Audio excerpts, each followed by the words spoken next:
মাল আউট হয়ে যাবে। মা ও মেয়েকে বাড়িতে একা পেয়ে দুজনের সাথেই রাতে 4 বার কাজ করলাম। আজ আমি আপনাদের সাথে আমার জীবনের একটি সত্যি গল্প শেয়ার করতে যাচ্ছি। আমি অল্প বয়সেই বিধবা হয়ে যাই, তাকে একাকিত্ব এবং জীবনের দায়িত্বের বোঝা বহন করতে হয়। আমার পরিবার এমন ছিল না যে আমাকে আবার বিয়ে করতে বলবে, যা হবার তা হয়ে গেছে। আমি ৩৬ বছর বয়সী এবং আমার নাম রেখা। খুব অল্প বয়সে আমার বিয়ে হয়েছিল। আমার মেয়ের জন্ম অল্প বয়সেই হয়েছিল এবং আজ সে ১৮ বছরের।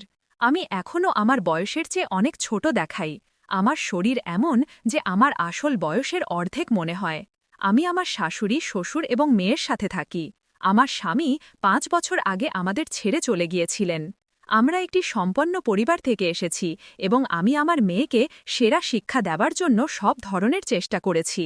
আমি তাকে জয়নগরে উচ্চ শিক্ষার জন্য পাঠিয়েছিলাম। আমার শাশুড়ি বলেছিলেন, মেয়ে, কয়েক দিনের জন্য জয়নগরে গিয়ে তার পড়াশোনায় সাহায্য করো, যাতে তার কোনো সমস্যা না হয়। এইভাবে ২২ নভেম্বর আমি জয়নগরে পৌঁছালাম।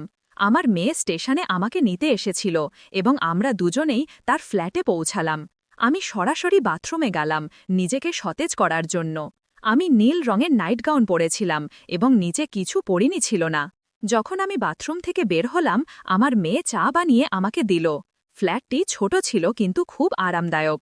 আমি কয়েকদিন এখানে থাকার কথা ভেবেছিলাম, তাই পরিবেশকে স্বাচ্ছন্দ্যময় করার চেষ্টা করছিলাম। সন্ধ্যায় আমার মেয়ে আমাকে তার বন্ধুদের সাথে দেখা করার পরিকল্পনা সম্পর্কে বলল এবং বলল, মা, আমি কিছুক্ষণ পর আসব, আপনি বিশ্রাম নিন। আমি বই পড়ার চেষ্টা করলাম কিন্তু মন বসছিল না। ঠিক তখন দরজার বেল বাজল। আমি দরজা খুললাম এবং সামনে একজন যুবক দাঁড়িয়েছিল। সে হাসি মুখে বলল, নমস্তে, আমি অজয়। আমি আপনার মেয়ের প্রতিবেশী এবং তার কলেজের সহপাঠী। সে বলেছিল যদি কোনো সাহায্যের প্রয়োজন হয় তবে আমি আসব। অজয় অত্যন্ত বিনয়ী এবং মৃদুভাষী ছিল। সে আমার জন্য কিছু স্ন্যাক্স এনেছিল এবং বলল, আপনি এই নতুন শহরে একাকিত্ব বোধ না করেন, তাই ভাবলাম আপনার সাথে দেখা করে আসি। আমরা কিছুক্ষণ কথা বললাম। সে বলল যে সে একা থাকে এবং পরিবার থেকে দূরে পড়াশোনা করছে। তার কথায় এক অন্যরকম সরলতা এবং আন্তরিকতা ছিল। আমি দীর্ঘদিন পরে কাউনের সাথে এভাবে খোলামেলা কথা বলতে পেরেছিলাম। দিন যত গড়াতে লাগল, অজয় প্রায় আসা যাওয়া করতে লাগল। আমার মেয়ের ফ্ল্যাটের ছোটখাটো কাজে সে সাহায্য করত এবং পাশাপাশি আমার চিন্তাও করত। আমি তার সাথে বেশ স্বাচ্ছন্দ্য বোধ করতে শুরু করলাম। একদিন সে আমাকে বলল, আপনাকে দেখে মনে হয় না যে আপনি এত বড় দায়িত্ব সামলাচ্ছেন। আপনি নিজে খুব যুবক এবং শক্তিশালী। তার এই কথাগুলো আমার হৃদয় স্পর্শ করল। অজয়ের সাথে কথোপকথনের ধারা ধীরে ধীরে বাড়তে লাগল। সে আমার কথা বুঝতে এবং আমার একাকিত্ব দূর করতে একজন বন্ধুর মতো সহায়তা দিল। সে প্রায়ই তার পরিবারের গল্প শোনাত, তার আকাঙ্ক্ষাগুলো নিয়ে কথা বলত এবং কখনো কখনো আমার জীবন সম্পর্কে প্রশ্ন করত। একদিন সন্ধ্যায় যখন আমি বারান্দায় বসে চা পান করছিলাম, অজয় আমাকে বলল, আপনি একজন খুব শক্তিশালী মহিলা। আমি আপনাকে যতটা জেনেছি ততটাই অনুভব করি যে আপনি আপনার জীবনকে নিজের থেকে আরও ভালো করতে পারেন। কিন্তু কখনো কি আপনি আপনার নিজের সুখের কথা ভেবেছেন? তার এই প্রশ্ন আমাকে ভাবিয়ে দিল। আমার জীবনের সুখের অর্থ শুধু আমার মেয়েই ছিল, কিন্তু আমি কি কখনো নিজের জন্য কিছু চেয়েছি? সম্ভবত না। অজয়ের সাথে সময় কাটাতে গিয়ে আমি অনুভব করলাম যে সে শুধু একজন যুবক নয়, সে এমন একজন মানুষ যে আমার অনুভূতি এবং হৃদয়ের গভীরতা বুঝতে পারে। তার স্নেহ, তার যত্ন এবং তার উপস্থিতি আমার ভেতরে আবার বেঁচে থাকার ইচ্ছা জাগিয়ে তুলল। একদিন সে আমাকে বলল, আমি আপনাকে প্রথমবার দেখেই অনুভব করেছিলাম যে আপনি কতটা বিশেষ, কিন্তু এই কথা বলার সাহস আজই পেয়েছি। আমি জানি আমাদের মধ্যে বয়সের ব্যবধান আছে, কিন্তু আমার জন্য আপনার বয়স শুধু একটি সংখ্যা। আমি আপনার যত্ন করি এবং চাই আপনি সুখে থাকুন। তার কথাগুলো আমাকে গভীরভাবে নাড়া দিল। আমি কিছুক্ষণ চুপ করে রইলাম, তারপর বললাম, অজয়, আমি নিজেকে আবার এভাবে ভাবার অনুমতি দিতে পারি না। আমার জীবন আমার মেয়ের চারপাশেই ঘোরে। সে হাসি মুখে বলল, আপনার সুখ আপনার মেয়ের জন্য ঠিক ততটাই গুরুত্বপূর্ণ যতটা তার জন্য তার ভালোবাসা। আপনি যদি সুখে থাকেন তবে সেও সুখে থাকবে। শুধু একবার আপনার হৃদয়ের কথা শুনুন। এটা প্রথমবার ছিল যখন কেউ আমাকে এভাবে কথা বলেছিল। অজয় আমাকে আমার একাকিত্ব থেকে বেরিয়ে আসার পথ দেখিয়েছিল। কিন্তু আমি কি আমার দায়িত্ব এবং সমাজের বন্ধন অতিক্রম করতে পারব? অজয়ের কথাগুলো আমার মনে এক ধরনের আলোড়ন সৃষ্টি করেছিল। আমি চাইলেও সেই কথাগুলো উপেক্ষা করতে পারছিলাম না।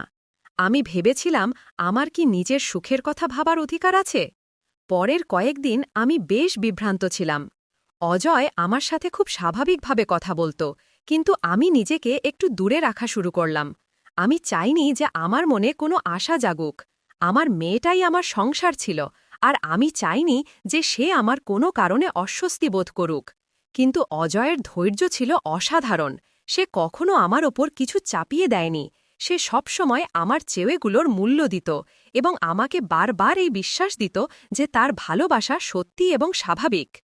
একদিন আমার মেয়ে আমাকে বলল, মা, তুমি কিছুটা বিচলিত দেখাচ্ছ। অজয় কাকাও জিজ্ঞেস করছিলেন তুমি ঠিক আছো কিনা। আমি একটু আশ্চর্য হলাম। অজয় কাকা? সে হেসে বলল, হ্যাঁ, সে আমার জন্য বড় ভাইয়ের মতো। সে তোমার খুব যত্ন নেয়। তুমি কি তার উপর রাগ করেছ? আমি আমার মেয়েকে জড়িয়ে ধরে বললাম, না বেটা, আমি শুধু আমার পুরনো দিনগুলোর কথা ভাবছিলাম। সেই দিন আমি বুঝতে পারলাম যে আমার মেয়ে কতটা বুদ্ধিমান হয়ে উঠেছে। হয়তো সে আমার জীবনে কোনো নতুন পরিবর্তনকে মেনে নিতে প্রস্তুত ছিল, কিন্তু আমি তখনও নিজেকে নিয়ে সন্দিহান ছিলাম। কিছুদিন পরে অজয় আমাকে বলল, আমি যদি তোমার বিভ্রান্তির কারণ হয়ে থাকি তাহলে আমি নিজেকে দূরে রাখতে পারি, কিন্তু এটুকু বলবো, তোমার সুখ আমার কাছে গুরুত্বপূর্ণ। তুমি যেমন আছো তেমনই আমার জন্য বিশেষ।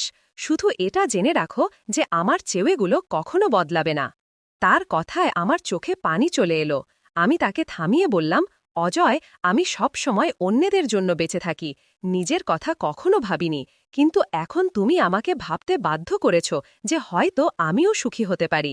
সে আমার চোখের দিকে তাকিয়ে বলল, তাহলে শুধু তোমার হৃদয়ের কথা শোনো, বাকি সব আমি সামলাব। সেই দিন আমি সিদ্ধান্ত নিলাম যে আমি আমার হৃদয়ের কথা শুনব।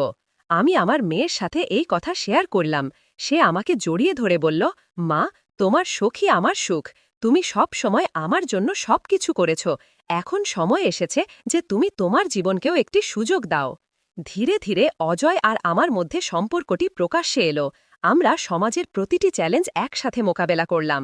আমি বুঝতে পারলাম যে সত্যিকারের ভালোবাসা বয়স, পরিস্থিতি বা বাধা দেখে না।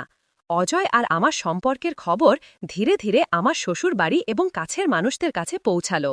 আমি ভেবেছিলাম এটার বিরোধিতা হবে, কিন্তু সত্যি কথা হলো, আমি এখন নিজেকে এতটাই শক্তিশালী অনুভব করছিলাম যে কারণ নেতিবাচক মতামতের ভয় ছাড়াই আমি আমার সিদ্ধান্তে অটল থাকতে পারব। একদিন সন্ধ্যায় বাড়ি ফিরে আমার শাশুড়ি আমাকে বললেন, বেটা, আমরা তোমাকে সব সময় দায়িত্বে জড়িত দেখেছি। এখন যদি তোমার জীবনে কেউ এমন থাকে যে তোমার পাশে দাঁড়াতে পারে, তাহলে আমাদের কোনো আপত্তি নেই। তার এই কথায় আমার চোখে পানি চলে এলো। কিন্তু সমাজ সব সময় এত সহজে মেনে নেয় না। প্রতিবেশী এবং আত্মীয়রা কথা বলা শুরু করল। কেউ কেউ বলল, এই বয়সে ভালোবাসা, এটা কি ঠিক? এই কথাগুলো আমাকে আবারও ভাবতে বাধ্য করল। অজয় আমার হাত ধরে বলল, তোমার সিদ্ধান্তের চেয়ে গুরুত্বপূর্ণ কিছু নেই। মানুষ তো সব অবস্থাতেই কথা বলবে, কিন্তু এটা তোমার জীবন এবং তুমি এটা তোমার শর্তে বাঁচার অধিকার রাখো। আমার মেয়েও প্রতিটি পদক্ষেপে আমার পাশে দাঁড়ালো।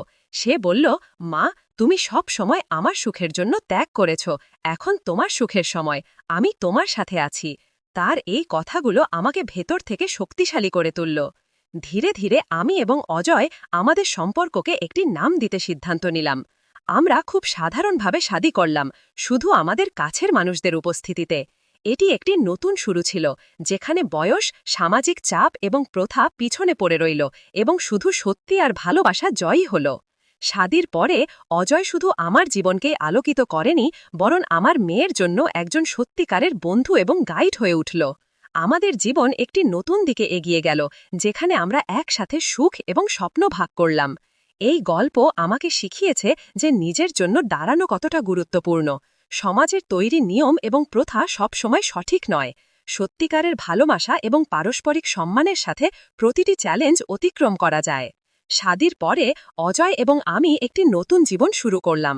আমরা একসাথে এমন একটি পরিবেশ তৈরি করলাম যেখানে পারস্পরিক সম্মান এবং ভালোবাসা প্রতিটি কঠিনতাকে সহজ করে দিল।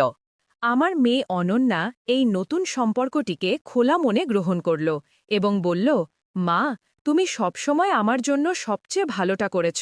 এখন আমি চাই তুমি তোমার সুখকে পুরোপুরি উপভোগ করো। অজয় অনন্যার পড়াশোনায় তার পূর্ণ সমর্থন দিল। সে তাকে ক্যারিয়ার বেছে নেওয়ার পথে গাইড করল এবং একজন বড় ভাইয়ের মতো যত্ন নিল। তাদের মধ্যে সম্পর্ক ধীরে ধীরে এতটা শক্তিশালী হয়ে উঠেছিল যে অনন্যা তার প্রতিটি কথা সর্বপ্রথম আজয়ের সাথে শেয়ার করত। একদিন আজয় আমাকে বলল, আমরা একটি পরিবার গড়ে তুলেছি এবং এটি আমার জীবনের সবচেয়ে বড় সুখ। কিন্তু আমি চাই তুমি তোমার আগ্রহ এবং স্বপ্নকেও এগিয়ে নিয়ে যাও।